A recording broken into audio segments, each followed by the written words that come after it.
I'll be reading Romans chapter 12, mga utod sa Ginoo. Kag please follow me with your eyes.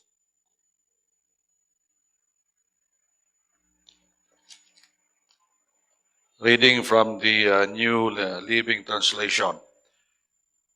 And so, dear brothers and sisters, I plead with you to give your bodies to God because of all He has done for you.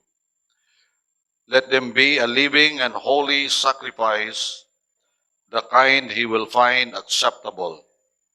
This is truly the way to worship Him.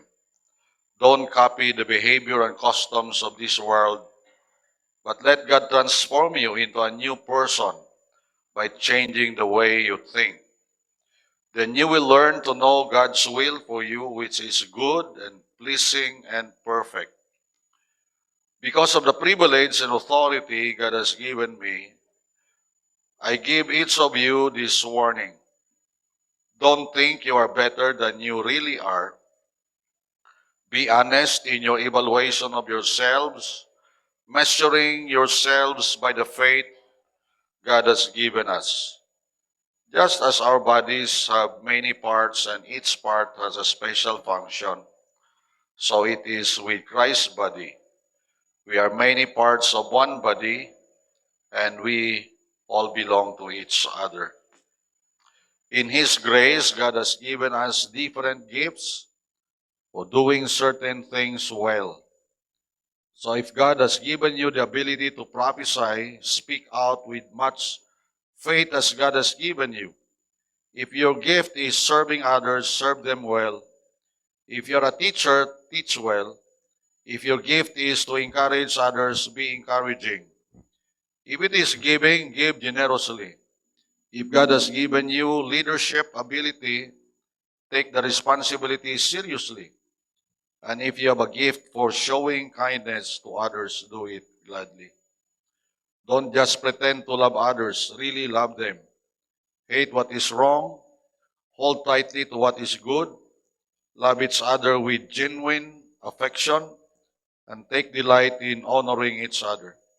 Never be lazy, but work hard and serve the Lord enthusiastically. Rejoice in our confident hope, be patient in trouble, and keep on praying. When God's people are in need, be ready to help them. Always be eager to practice hospitality. Bless those who persecute you. Don't curse them. Pray that God will bless them. Be happy with those who are happy, and weep with those who weep. Live in harmony with each other. Don't be too proud to enjoy the company of ordinary people, and don't think you know it all. Never pay back evil with more evil. Do things in such a way that everyone can see you are honorable. Do all that you can to live in peace with everyone. Dear friends, never take revenge. Leave that to the righteous anger of God. For the scriptures say, I will take revenge, I will pay them back, says the Lord. Instead, if your enemies are hungry, feed them. If they are thirsty, give them something to drink. In doing this, you will heap burning coals of shame on their heads. Don't let evil conquer you, but conquer evil by doing good. Kabing na magpakamayos ng pulong, let us pray, dear Lord, touch your people once again. Kaya Ginoo, pasalamat kami sa imo ginahimo sa amon kabuhi. Nagakahulog kami man Ginoo sa sala. Nagasukom kami sa temptation. And we come to realize, Lord, that it is not paagi sa amon kusog, it is only by your strength and grace that we overcome in spite of failures. Kapasalamat kami Ginoo nga ang imo grace sufficient. Kung walang imo bugay Ginoo, Lord, we are miserable. Kapasalamat kami Ginoo nga ikaw ang Diyos namon nga long suffering to usward. Tama ka Ginoo ka mapasensyahon sa amon, Lord. You still work in us. Salamat kami Ginoo nga sa diin Lord. Amo na experience naman ang imong nga bugay kag kaayo sa sining aga. Kag with that Lord, we come to you. We humble ourselves, acknowledging Lord that we are nothing without the Lord Jesus Christ. Help us to look into your word. Sa sining aga Ginoo, tudloy kami, buksiyamon pangunauna, buksiyamon tagipusoon. Amon mga mata, Ginoo Lord, nga makita namon ang mga matahom, nga mga kamatuoran, nga ara sa imo pulong. And we will go home after sining Ginoo Lord, nga pagpanimbahon.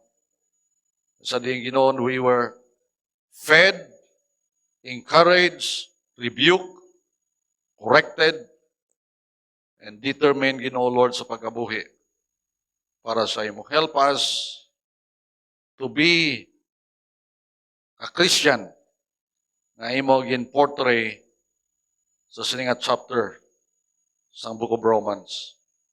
Help us to become a Christian who is totally committed, willing to be used, happily being used by you. Kiniginutugyan na mo ini sa imo kaimayaan sa siningaga in Jesus' name. Amen. God saved me to use me for His glory. Okay? God saved me to use me for His glory. Kag, I do believe that you will agree, mag-agree ka mo mga utod, na wala na sing pinaka-satisfying.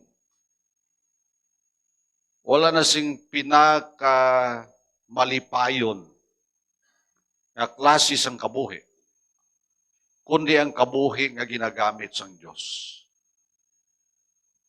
I have never read sa pulong sang Ginoo sang tao nga naghinulsol kay gingamit sa sang Diyos. But I read in the Bible so many sorrowful people. Madamo nga mga example sa mga tumulo who started well and ended up na masaling mo nga wala. They have forgotten their God. Some returned, pero ang iban wala gid. Demas had forsaken me, having loved this present world. Demas worked with Paul, sa 2 Timothy chapter 4, isa sa mga team members ni Apostle Paul, who labored, nga nagupod sa kay Paul, kundi man si Paul nagkakadto, Paul in prison, Demas was there. So si Paul gina-persecute, Demas was there. The last moment sa katapusan sa kabuhi ni Paul, in 2 Timothy chapter 4, sa nagsulat sa iyang son in the faith, Timothy, Timothy, please come before winter and bring my cloak. And you bring the parchments. Amo nakatindi si Apostle Paul. Even though at the point of death, he will be executed. Ang iya na panguna-una sa gihapon, the parchments, I need the Word of God, the parchments, the record. I need them. Please bring them with you. Dali ko sang madamol nga jacket because winter is coming. Come before winter. Kaya ari ko sa worst prison sang Roman Empire, the Mamertine prison. Ang pinakamasakit niya ginsulat ni Apostle Paul sa kay Timothy, Demas had forsaken me, having loved this present world. kung ikaw i-execute, and then ang imo team member, nga kaupod mo in laughter, in sorrow, and suddenly at the point sa din ikaw pagapatyon, he deserted you. Talikdan ka because of his love for the present world. Bangod sa iya pagigugma sa kalibutan. And so, brethren, the Lord, I want to end well by God's grace. Amen. I don't know how many years more kag mag-graduate ko be sa sining kalibutan. Amen, di ba? But anyway, wala man ta kabalo kung saan to mag-graduate. Di ba? Galing kami nga mga senior na, maghahambal na kami, dadali na lima kami mag-graduate, kasi senior na kami, senior high bala. Di ba? Mga utod, we want to graduate well. Amen? Kag samtang wala pa kita makalambot sa sina mga utod, may we will experience the joy of being used by the Lord. Oh, to shed tears of joy, not tears of sorrow, not tears of regret, because pagamit mo ang imo kagalingon sa Ginoo. It's hard because the standard is high. Ang Ginoo abi, hindi siya pwede lang nga masaling ka nga, sige. Without i-plaster ya sa imo bla, if you want to follow me. Di ba? Ang Ginoo ay masurprise ka lang, amo ni gali ang magsunod sa Ginoo, wala amo na. Jesus Christ made it clear. Tanan ka mo nga gusto magsunod sa akon, if you want to follow me, amo na imoon nyo, so that you will become true followers.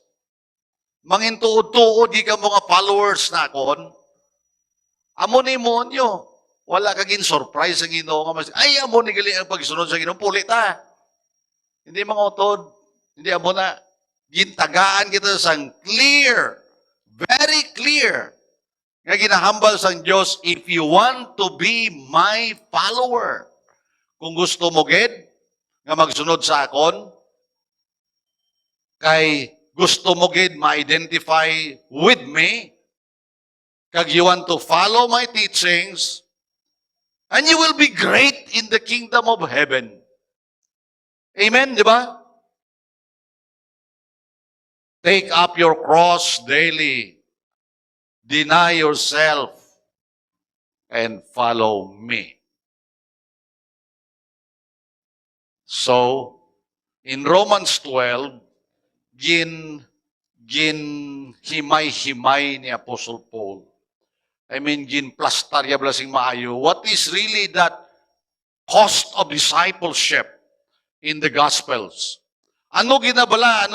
We see that, nakita na natin in the lives of His apostles, nakita na natin sa kaboy ni John, ni Matthew, they left everything to follow Him. Pero kung tanawin mo na, it's just a glimpse. Kunin mo na tanawin ng ilang kaboy daw, sa ginateleskopyo mo daw, isa lang sa kabahin. Okay? And Paul said to the Romans, okay, this is life that God wants you to live. This is the requirements that God wants you to fulfill for you to be used by God. And so he said, surrender, commit, surrender to the Lord. Mabudlay man mag-surrender, abe. Di ba mga utod? Budlay mo surrender, no? Ihimuon mo gid sa kabuhi mo. Hindi lang nga sa imo nga mga bibig, kundi sa imo gid nga pagginawi. Okay? Hindi yan nga one-time act, kundi it's a daily activity. It's a daily reminder. It's a daily application sang imo kabuhi nga ginhatag mo sa Ginoo. And then Paul said, in verse 3 up to verse 5, siling niya, for by the grace given to me, I say to everyone among you, not to think of himself more highly than he ought to think, but to think with sober judgment. It's according to the measure of faith that God has assigned.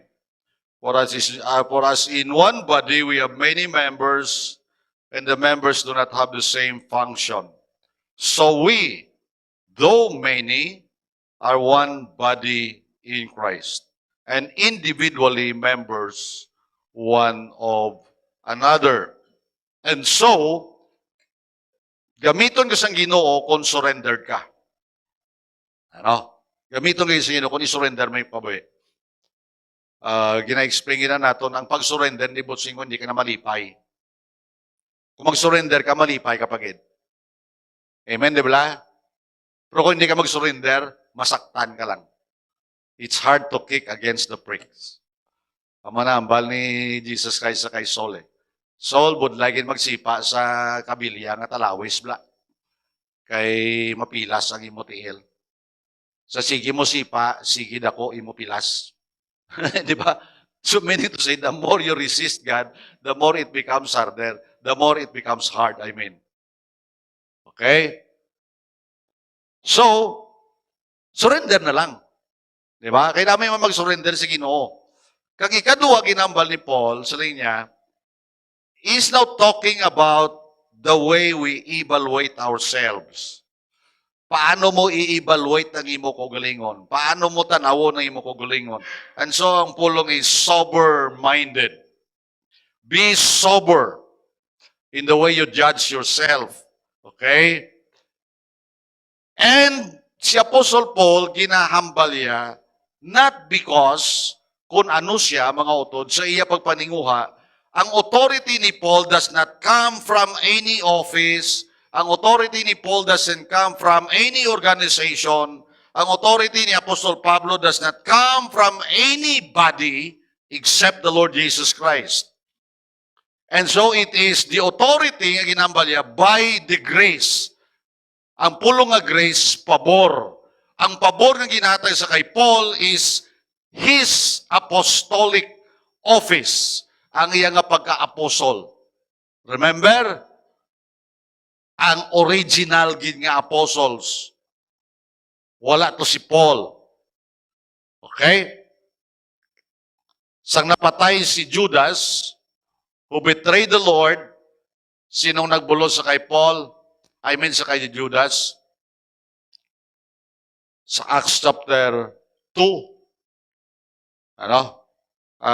Let me, katuan na to sino nagbulos sa kay, nalipat ko sa ngalan niya. Kita nyo da? Nagpili sila sa apostol. Ang nagtupa sa kay Matthias. Okay? And so they draw lots. Kag ang lot nagtupa sa kay Matthias. And so si Matthias, siya ang nagbulos sa kay Judas. And then you have Paul. I am the least among the apostles. And so Paul acknowledged, nasa linya, ang akon pagka-apostle is God's favor, kaya hindi ko worthy. Amo nang pagtanaw ni Paul sa kugalingon. I'm not worthy to become an apostle. Why? I am a persecutor of the church. Di ba? I hate the Lord. I persecuted Him. I'm not worthy. I'm the least. I am the worst among sinners. God manifested His love to the world, and He reached me. I am the worst among sinners. And so, sa Apostle Paul, by that favor, inaambal niya, because of the grace, because of the privilege, because of the favor nga ginatag sa Ginoo, that's my authority conferred to me. So sinamba ni Pablo, by the authority conferred to me by God Himself, Jesus Christ, who chose me to be His apostle, I declare the will of God to you. Okay? Amo na nga ni Pablo sa ila. So medyo mabugat na yan, no? Kabalo ka, when Paul wrote the book of Romans, he was a lawyer. Ginpakayag yang nga pagka-lawyer sa book of Romans. No? No wonder nga nga tanan niya ginahambal, puro tanan connected with the law, connected with ordinances, order, authority. And so Paul now is saying, I was conferred by God Himself. Jesus Christ has chosen me to be His apostle, and that is His grace. And by this grace, I am saying to every one of you. Grabe si Pablo, no? So, no one is exempted, si Apostol Pablo. Okay? And this is what he is saying. If you will look at the book, once again, in reviewing the Romans chapter 1, verse 1 up to verse 5, Paul is saying, ang ambalya, I, Paul, a servant of Christ Jesus, called to be an apostle. Diyan mo na makita, pagplastar ni Paul sa authority. Ako, alagad ni Jesus Christ, gintawag nga mangin apostoles. Ginpahain para sa ebanghelyo sang Dios nga iya nga ginsaad sang una pa through the prophets in the Holy Scriptures. Sa iya mga manalagna, sa iya mga pulong. Nahanungod sa iya anak, excuse me, concerning His Son,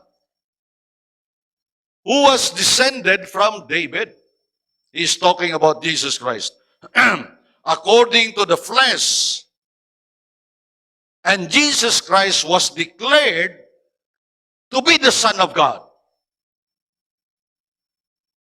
Now, Paul is talking about deity. He's talking about that Jesus Christ is God. Okay, concerning His Son, who was declared to be the Son of God, in power according to the Spirit of holiness, by His resurrection from the dead. And so Paul, saling niya, why I believe that Christ is God? Because He was risen from the dead. Very important mga utod sa Ginoo, the resurrection is the water law of Christianity. It is the bedrock. Amo nang pinakapundasyon sa aton nga pagtuo, ang pagkabanaw ni Jesus Christ. Why we believe that He is God? Why we believe that He can save us? Nga nagapati kita nga Jesus Christ is God. He is not only man, He is God. Nga makaluwas sa aton. Why? Because He resurrected from the dead. And Paul said, Jesus Christ, our Lord. And then, He gave the basis of His authority, through whom we have received grace and apostleship. Why? Nga gintagaan kami authority. Nga gintagaan ako sa authority ni Jesus Christ. Why we receive such grace, such favor?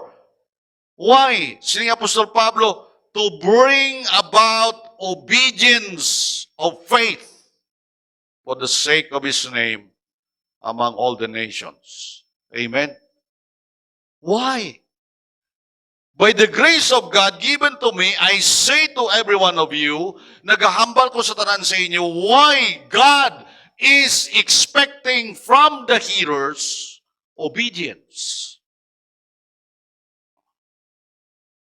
What God expects to me, from me, ano gana expectar sa Ginoo sa akon when I sit down, kung magpungko ko da, kag magwali di si Pastor Alan, kag magwali di si Pastor Sid, o sino man magwali di, and while I was sitting there, what God expects from me.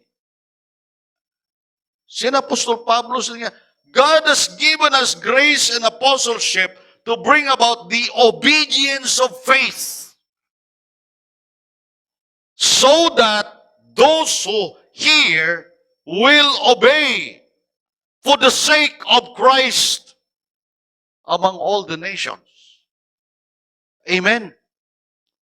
And so mga utod sa Ginoo, grabe gali when you come every morning, every Sunday, when we come to church and when we listen to the word, God expects that we will obey.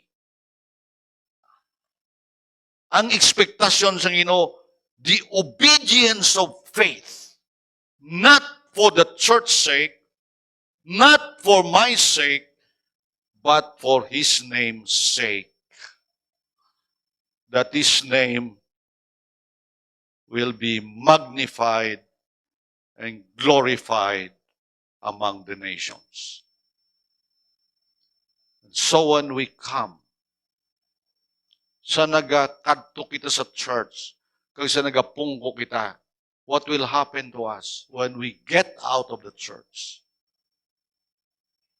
When we live our lives from Monday to Saturday.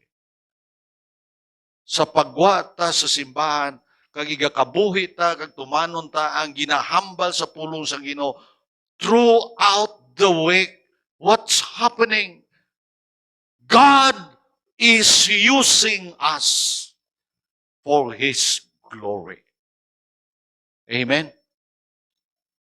For His name's sake among all the peoples of the world.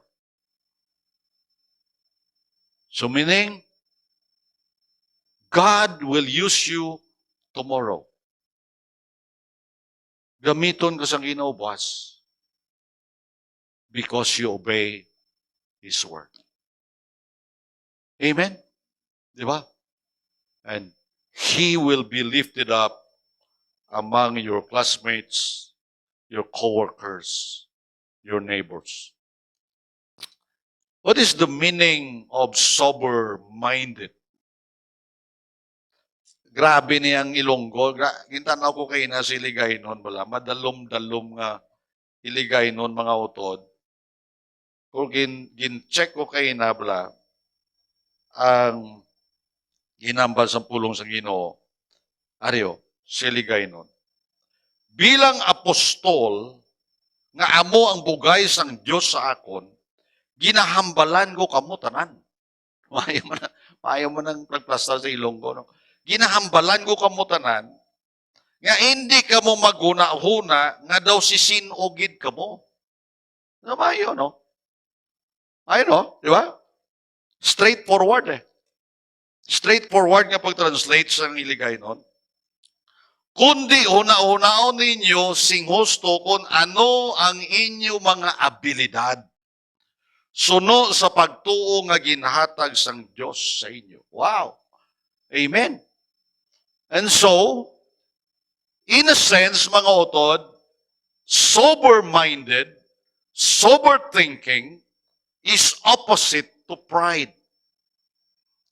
Okay? Ang pagka-sober-minded,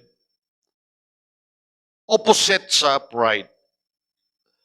Kung kaysa, we overly estimated ourselves. Kung kaysa ang aton pag-evaluate sa kaugalingon ta, tama kataas. Okay? Amo nang ginambal ni Pablo da. We think of ourselves more highly. Ginapanguna-una ang atong kaugalingon mas mataas. Okay?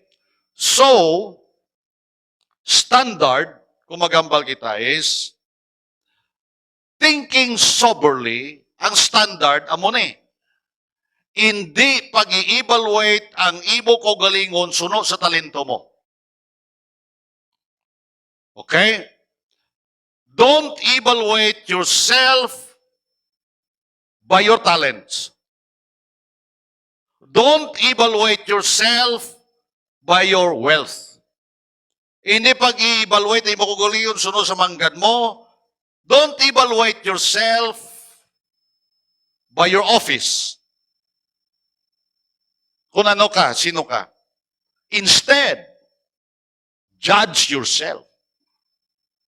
Instead, evaluate mo mo kagalingon by your Christian character. Wow. This is what Paul is saying. A sober-minded person is evaluating himself.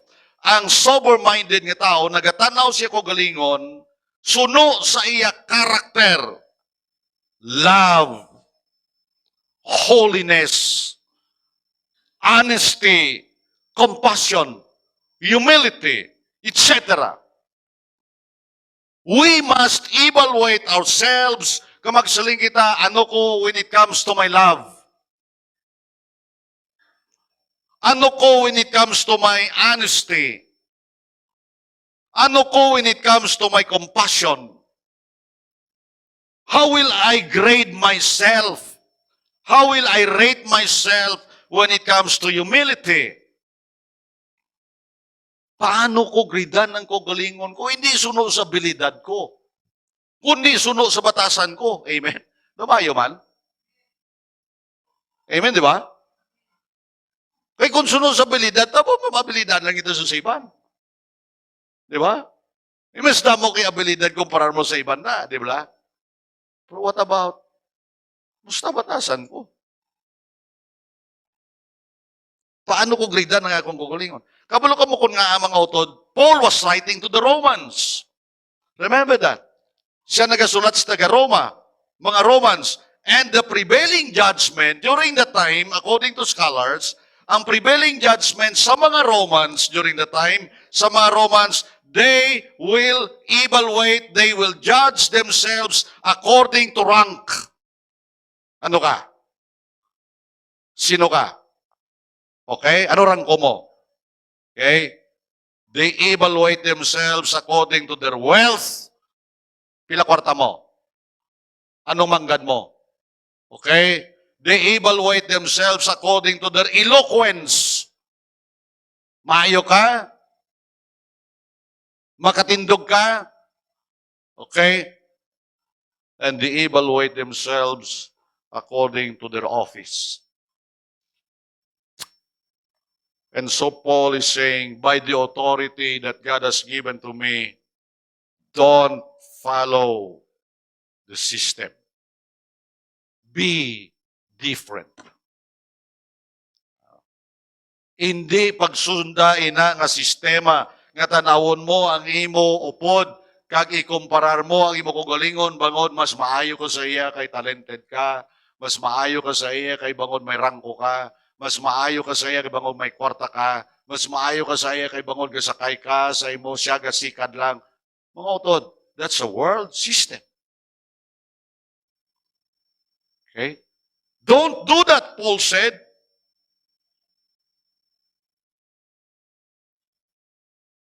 And when they evaluate themselves according to their pride and rank, title, ang ilang nga mga external accomplishments, kung ano man nahimo nila, ang ilang nga naibaluan, ang ilang manggad, si Apostol Pablo, these things has no eternal value.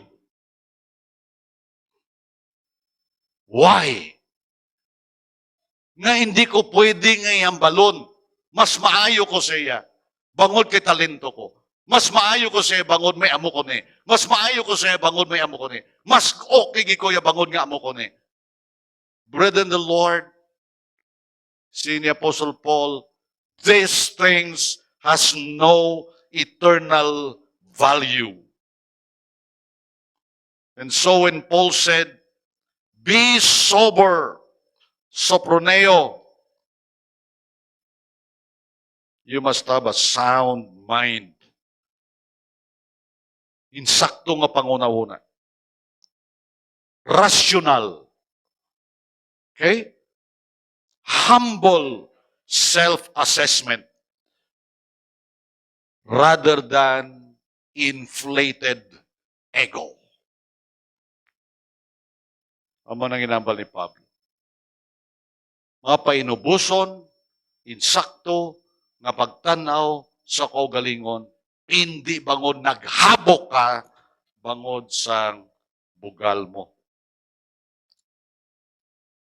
So, brethren, the Lord, we must recognize that abilities are gifts from God. That God has given us not for personal superiority. Intaga nga sa Ginoo, hindi bangod mangin superior ka. Intagaan ka sa Ginoo sina to think of yourself according to His will. Okay? May I ask you, I don't know kung narada nga to. Have you met the real you? Na kilalaan mo kung sino ka? Have you met yourself? The real you. Ang tuod-tuod din nga ikaw. Nasugata mo na gid man? Ang real you. I tried to think about this, mga utod sa Ginoo, and I found it very, very humbling. And masaling ka Ginoo ba o grabe ka. I want you to take your cellphone. Sa subong lang aga. Activity. Kuha ba cellphone mo? May lang cellphone. Kuha cellphone mo ba? I mean, get your cellphone. Meron ka cellphone? Kuha mo cellphone. No? Tapos makanto ka sa camera. Kuha yung cellphone mo, kanto ka sa camera. Okay? Kung hindi ka kanto ka na sa camera, ano ready na camera mo? Take a selfie. Siguro lang aga. Abi selfie ta na mas selfie ta na mas selfie ta. Selfie ka mo, selfie ka mo. Do maayo mo na nga ako ng selfie. Ara na mo selfie? Ara na? Ana ang selfie mo, ara na? Okay? Ari na ako selfie oh. Ari ako selfie. Okay. Ari mga autodo. I love this. The Holy Spirit has just led me into this. Because I asked, have I met my real me? Have I met myself? Nasugat ako rin. Nakamusta ko ginman ng akon, kugalingon. And this is an exercise, mga auto, let me tell you, let me guide you to this. I want you to look at yourself in your cell phone, and I want you to read Romans chapter 1. And I want you to substitute sa mga pronoun instead of we or they. I want you to put I. I.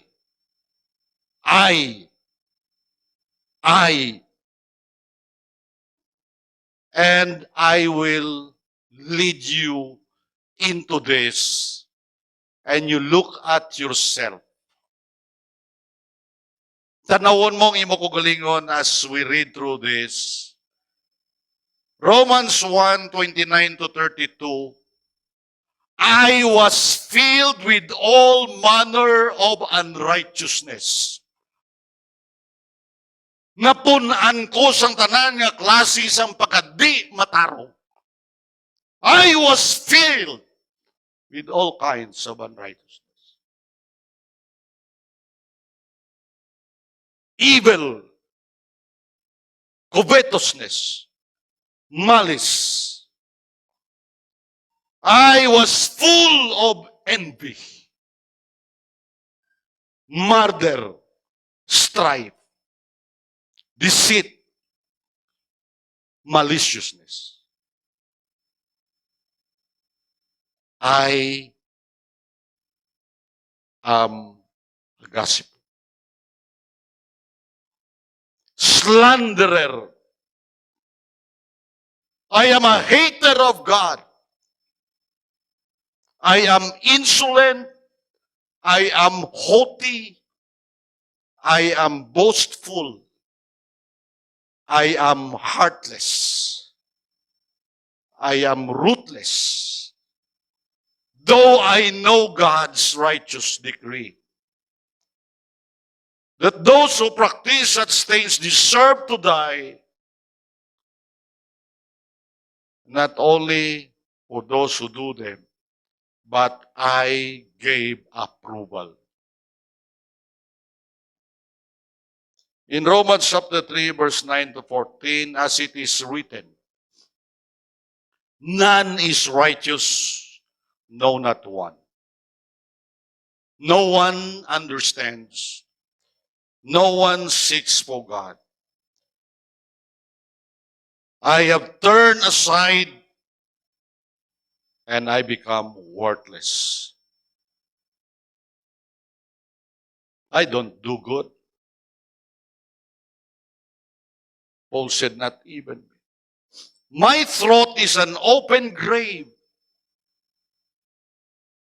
I use my tongue to deceive. The venom of asp is under my lips. My mouth is full of curses and bitterness. In Ephesians 2, 1 to 10, and I was dead in the trespasses and sins in which I once walked, following the course of this world, following the prince of the power of the air, the spirit that is now at work in the sons of disobedience, among whom we all once lived, I once lived, in the passions of my flesh, carrying out the desires of the flesh and the mind, and by nature, child of wrath. Because of the great love, like the rest of mankind, but God being rich in mercy, because of the great love with which He loved me, even when I was dead in my trespasses, made me alive together with Christ. By grace I have been saved, and raised me up with Him, and seated me with Him in the heavenly places in Christ Jesus, so that in the coming ages He might show the immeasurable riches of His grace in kindness toward me in Christ Jesus. And this is not my own doing. It is the gift of God. Not a result of works, so that no one may boast, for I am His workmanship, created in Christ Jesus for good works, which God prepared beforehand, that I will walk in them. Have you met yourself?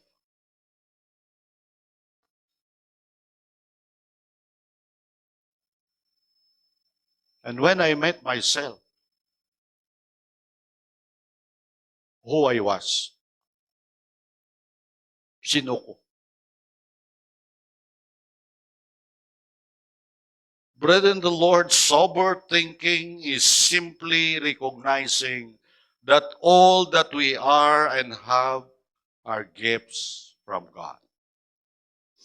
That's sober thinking. Kung nagahuna-huna kita nga hindi matama agi kataas, ang aton nga mga ginhatag sang Dios, they are not based on our grades. Hindi na base kung ano grado ta. Hindi na base sa aton mga ginhimo, performance. Or because we compare ourselves with others. Sober-minded means having a clear, klaro, rational nga pangunahuna. Being realistic. Nga we assess sa aton kaugalingon, ginatanaw ta sa aton kaugalingon, not because of what others say, not because of my own biases or my own impulses. Sober-minded is just saying, Lord, I am what I am because of your grace. Amo ko ni, amo kita ni. I struggle with self-esteem. So I asked the Lord, Lord, how will I differentiate self-esteem with sober thinking? Hindi ba? Hindi man pwedeng inferior ka eh. Di ba? So paano mabutang ang self-esteem sa iya right perspective that it will not turn into pride? See, paano mo ma-plastar ang kaugalingon mo nga amo ka na nga hindi ka man bugalon? Mo ng punto. Di ba? Paano mo na? Okay? I try to think about this mga utod sa Ginoo, and so when you say, amo niyang self-esteem. What is self-esteem? Self-esteem is overall, ang imo makita, galing subjective. Meaning, depende sa imo pagtanaw sa imo kaugalingon, di ba? Subjective sa, okay? Evaluation sa imo nga worth, sa imo value, kag sa imo nga abilities. Is it wrong? No. Self-esteem becomes wrong when a person ties kung ibutang niya bala, ihigot niya ang iya personal value to achievements. Amo ni ang bili ko, bangod amo ni nahimo ko. Amo ko ni bangod amo ni ang itsura ko. Amo ko ni bangod nga amo ni ang ginahimo ko sa akong kaugalingon, independent of external authority. And you see, when self-esteem is subjective, suno lang yan sa akong pagtanaw sa akong kaugalingon, it leads to prioritizing self-glorification over God's glory. Kita mo? Ano? Amo nang delikado mga utod sa ino.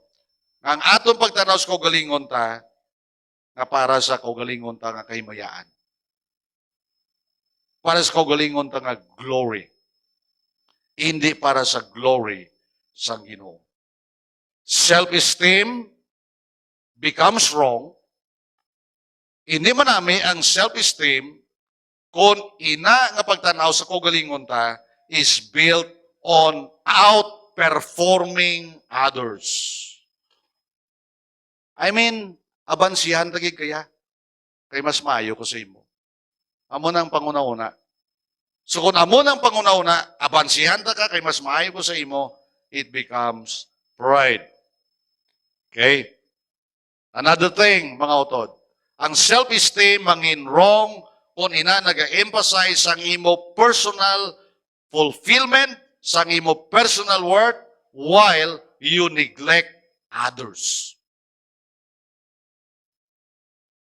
Ang self-esteem, ang pagtanaw mo sa kaugalingon mo, hindi man nami kung para lang yun sa kaugalingon mo, kag wala ka nagapaminsar sa iban. Okay? Are you following me? Amen?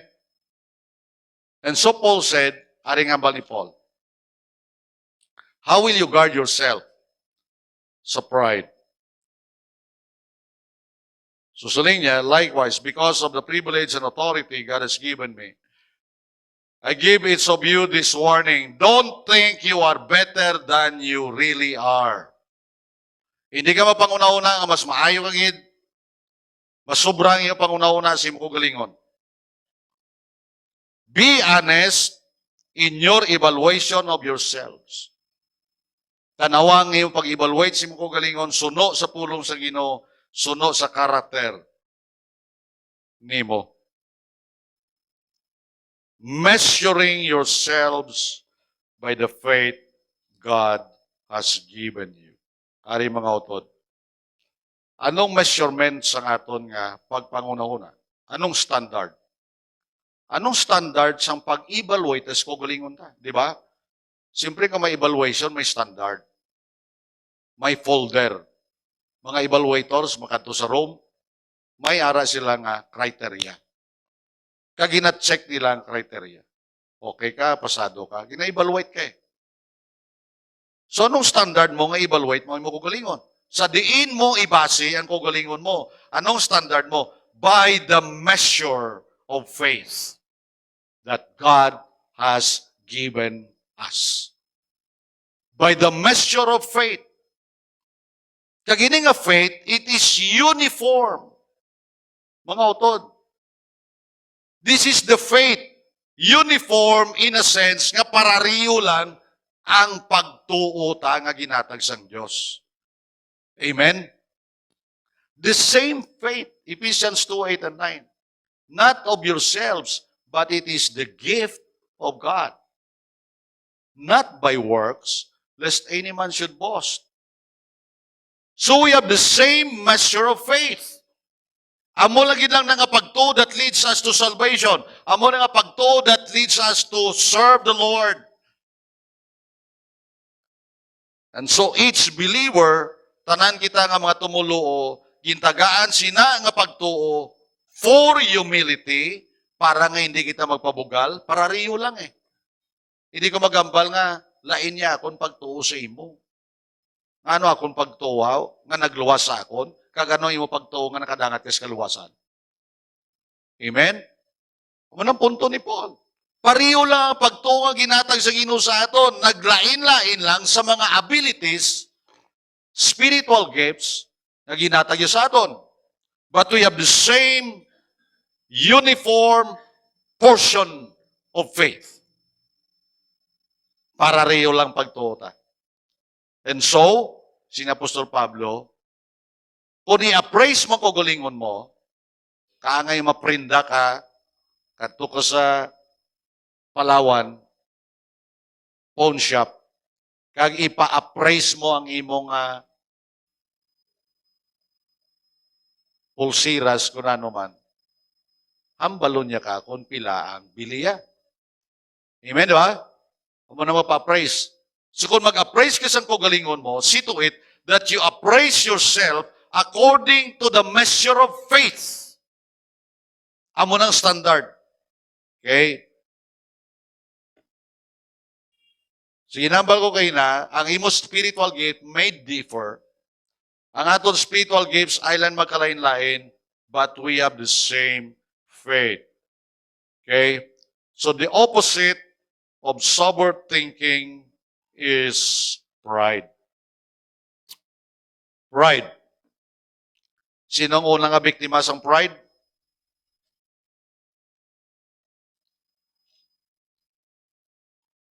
I will be like him.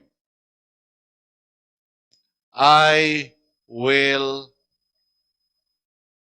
rise to the throne. Lucifer. Maamogi ko na. Agawon ko na. Okay. Ang trono sang Diyos. Kuhaon ko na. Gusto ko nga mangin sobra pa ko sa iya. And so God judged him. Kaya mo na natabo kay Lucifer. So sino ang author sang pride? Sino ang author sang pride? Sino ang naghahatag sang bugal sa tigipusoon ta? Ha? Siya. Ano? Siya. We belong to His kingdom before. Amen?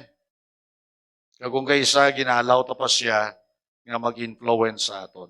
Isa ka makasiligni nga hitabo sa kabuhi sang isa ka kagamhanan man nga hari, emperor sa iya time.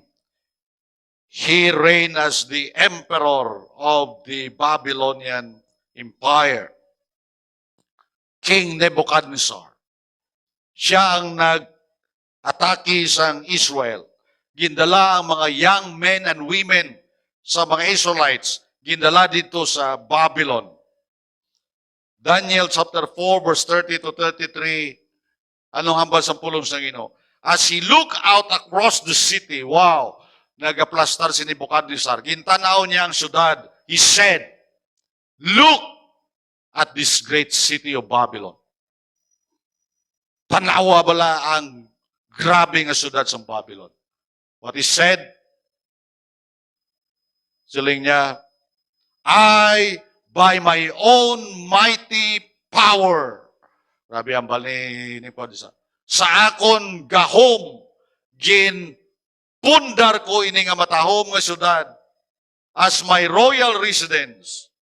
Akon ini puluyan para ano? Para ipakita ang akon glory. Ang akon himaya to display my majestic splendor. Ang iya statement is monopolized by I, my. Verse 31, sabi ni Daniel, while these words were still in his mouth, ini nga mga pululungon, ara pa lang sa baba, sa bibig ni Nebuchadnezzar, may tingog halin sa langit na naghambal. O mahal nga hari, King Nebuchadnezzar, ay ini nga mensahe para sa imo. Hindi ka na ang hari sini nga ginarian. Hindi na ikaw ang leader sa sini nga ginarian. Pagatabugon ka sa human society, grabe.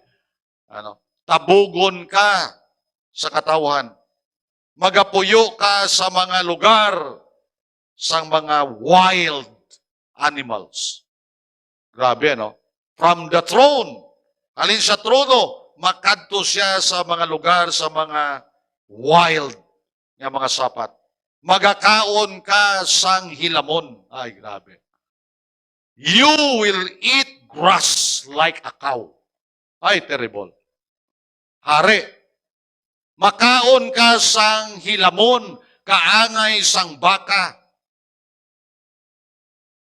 7 periods of time will pass. 7 periods of time will pass. 7 ka tuig? Probably. While you live this way. Ha? Amo ning pangabuhi mo.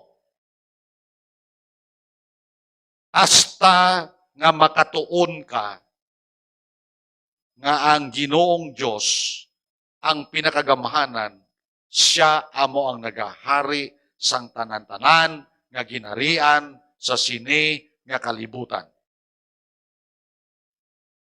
Kaginahatag niya sa nahamutan niya. Amen? Ang Diyos siyang nag-rule. Pwede ay hatag ang imo ginarian sa isang nahamutan niya. Okay? It is God who puts up king. It is God who humbles kings. Amen? Ano nga bali Daniel? Sa sadto gid nga oras, sa sadto gid nga adlaw, the same hour, sa among ito, paghambal sa Ginoo sa iya, the judgment was fulfilled. Grabe, no? Sa among ito nga adlaw, no, natabo kay Nebuchadnezzar, si Nebuchadnezzar ginpahalin sa human society. Ginpagwa siya sa iya kingdom.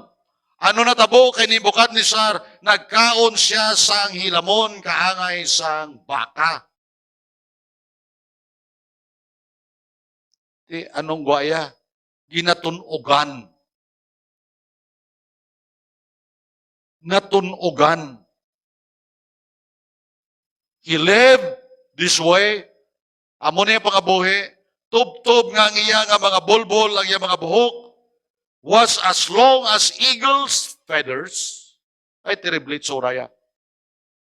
Ang iya nga mga bulbul nagkaangay sa mga bulbul, sang agila.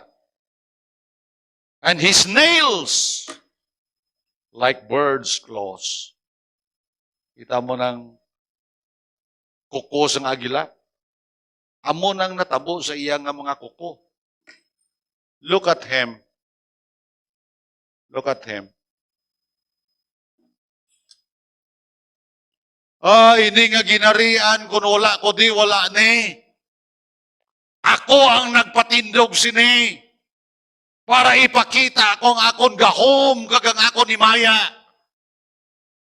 Sing sa Ginoo sa iya, Wala ka balo? Na kung wala ko, wala ka? And that very day, God humbled him. God humiliated him. Na itsura yung monster.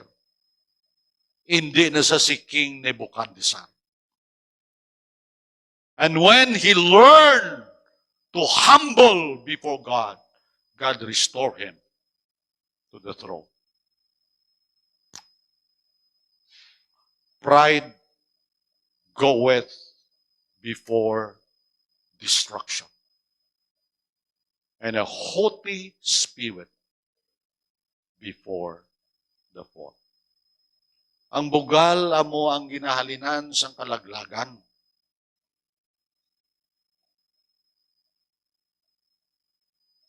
Mga utod, all of us are affected by pride.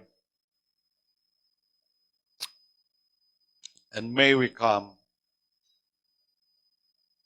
will look back again as we look at our picture. So ginatanaw mo ang selfie mo as you read Romans. That's who I was. That's why Paul said, by the grace of God, please, please, please. By God's grace. Just because of the same faith. Judge yourself. Not according to your own eyes. But judge yourselves according to the grace of God. So that nobody will be proud. Amen. Be sober.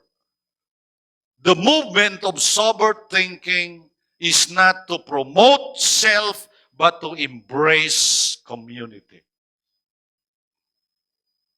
That's the product if you think soberly. Amo ng produkto kung mangin humble kita, kag magpanguna-una kita that all that I have, all that I am, all the gifts, all that belongs, everything I enjoy, they are and they belong to God. I have nothing. Wala ko. All that I will be for His glory. Kag siling sa pulong sang Ginoo, ginbutang niya kita sa isa ka body. That's why I put there the anatomy of the human body. You look at the anatomy of the human body. That's we are. We belong to this body. For us in one body, we have many members, many parts, many parts, many parts, and not all parts have the same function. So we are many in the body of Christ and individually members one of another. You cannot separate yourself from me, and I cannot separate myself from you. I will embrace you. A humble mind will embrace community. A humble mind is not isolated. A humble mind is not individualistic. God put me here because I need you. And God put you there. God put you because you need me. Amen. We are members one of another. James chapter 4 verse 6, as He gives grace generously, as the scriptures say, God opposes the proud, but gives grace to the humble. Matthew 20:26-28, but among you it will be different. Whoever wants to be a leader among you must be your servant. Kung gusto mo mag-lead, be a servant. And whoever wants to be first, ang gusto nga mag-una, let him become a slave. Kaya nga anak sang tao, nagkadto di, hindi gusto nga alagaran, but to serve others. Christ came to serve others and to give his life as a ransom for many. Sober-minded is not competing. Sober-minded is complementing. Sober-minded is not destroying one another, but building up one another. It is not to be in church to be served, but to be in church to serve. Sober-minded is simply following the example of Christ. Look at that. This is sober-minded. Look at that. That's sober-minded. Are you willing to be used by God?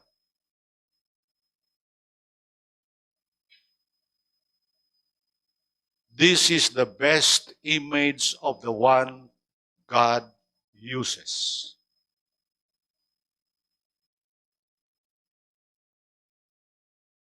We embrace community. Amen. This is the best picture of the one God uses. That's why Paul challenged, you must have the same mind. You must have the same mind. Mangin pariyo ni ang inyong attitude. Mangin pariyo ni ang inyong panguna-una. Mangin pariyo ka mo kay Jesus Christ. Though He was God, He was God. He did not think of equality. Wala gid siya ng panguna-una. Nga tupungan niya gid ang Diyos. Nga ang iya pagka-Diyos, something nga hindi niya pagbuyan. That glory, I will not give up. The pride, the majesty, I will not give up. He never think. He never thought. Instead, he gave up his divine privileges. Grabe. He gave up heaven. He gave up comfort. And he took the humble position of a slave. Remember Romans? How will a Roman evaluate you? Siya na tong kayo na? The Romans evaluate themselves by the rank. The Romans evaluate themselves by their talent. The Romans evaluate themselves by their eloquence. The Romans evaluate themselves by their wealth. Jesus, the lowest rank. The lowest rank. He humbled himself and he took the position of a slave and was born as human being. When he appeared in human form, sa aran siya, kaangay isang tao, ginpaubos niya iya kogalingon, in obedience to God, nga nagtuman siya sa amay, and died a criminal's death on a cross. He died a criminal's death on the cross. When he humbled himself, God elevated him to the place of highest honor and gave him the name above all other names, that at the name of Jesus every knee will bow in heaven and earth, under the earth, and every tongue declare that Jesus Christ is Lord, to the glory of God the Father. Amen. God saved me to use me for His glory. Amen. God saved me to use me for His glory. Lord, thank you sa imo pulong, Lord, as we have met ourselves in your word. Lord,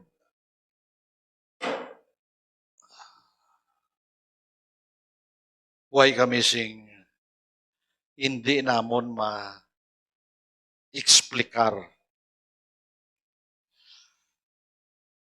Hindi namon Ginoo hambal sing bugos. We lack words. Ayhan, when we become perfect in heaven, and our minds will be perfect, unlimited, that will be the time that we will express ourselves fully. How we thank you. Paano ka namon dayawon? Paano ka namon pasalamatan?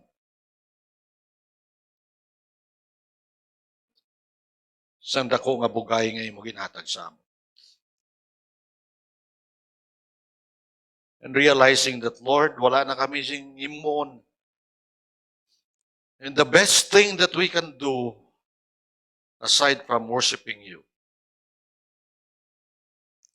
is to love you and serve you for your glory. As the song says, touch your people once again. Not for ordinary deeds, but for authority and power. That your name will be glorified and magnified. Thank you, Lord. Thank you. In Jesus' name, amen.